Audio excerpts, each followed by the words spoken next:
it's recording. So I had my speaker playing, and I was trying to figure out the Bluetooth thing. I'm not very good with technology. I didn't grow up with it, you see. Yeah, I didn't get my first mobile phone until I was 29. So that would have been 1998, around there. It was a brick. And it became a burden for me immediately because prior to that, my boss didn't know where I was. Couldn't get in touch with me, couldn't give me extra jobs. And he gave me this phone, he says, here, these are great. And you're in touch all the time. I was like, I don't really want to be. Because I had a great gig going. I'd get up really early before the school run because my job, it was while I was erecting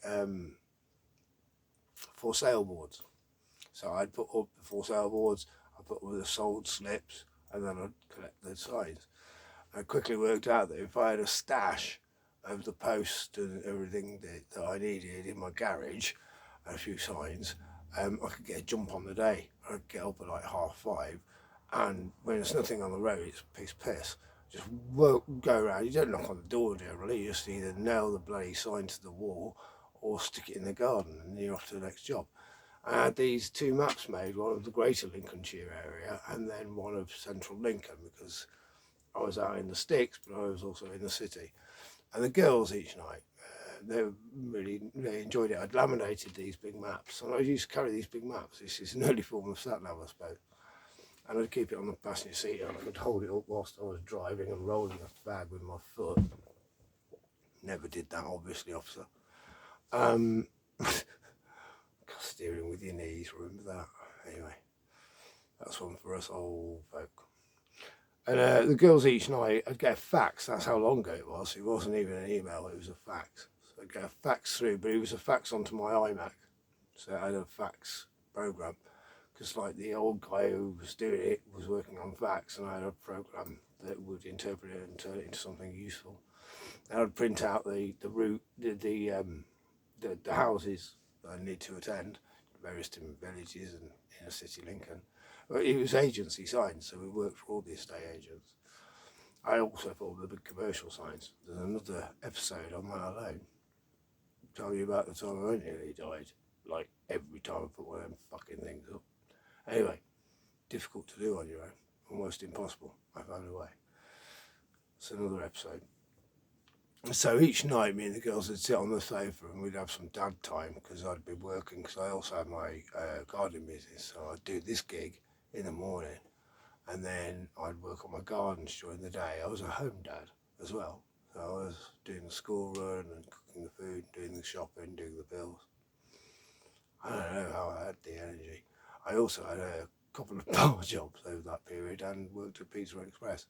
So at one point I did have 4 jobs. Yeah, as well as being a home dad. I know, must be some sort of superhuman. I loved it, best years of my life, because I was busy all the time. And for someone like me, I need to be busy. The devil makes work for idle hands to do, and my hands can get really messy if I run out of things to do.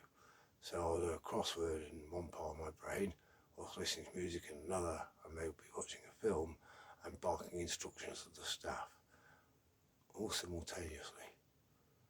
It's really hard for me to converse with people who don't operate on such a scale as it is for many neurodivergent people. Yes, we are here, and I've never been diagnosed with anything, would you believe? I mean, someone said to me the other day, Carl, do you think you might be on the spectrum? I said, mate, I am the spectrum. I've got everything. What you got? I've got them all. But I've never got the letters after my name.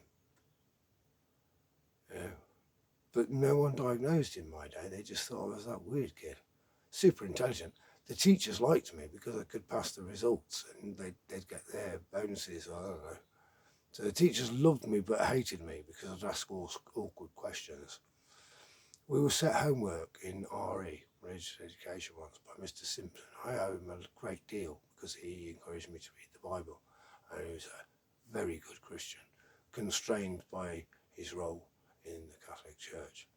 Such a shame I didn't listen to him at the time.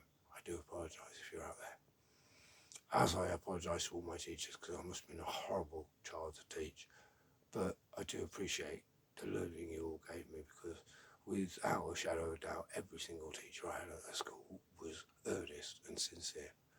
Mrs McCloskey, Mrs Doherty, later Cox, although we didn't always see eye to eye, she inspired me and taught me, and that's what a teacher does.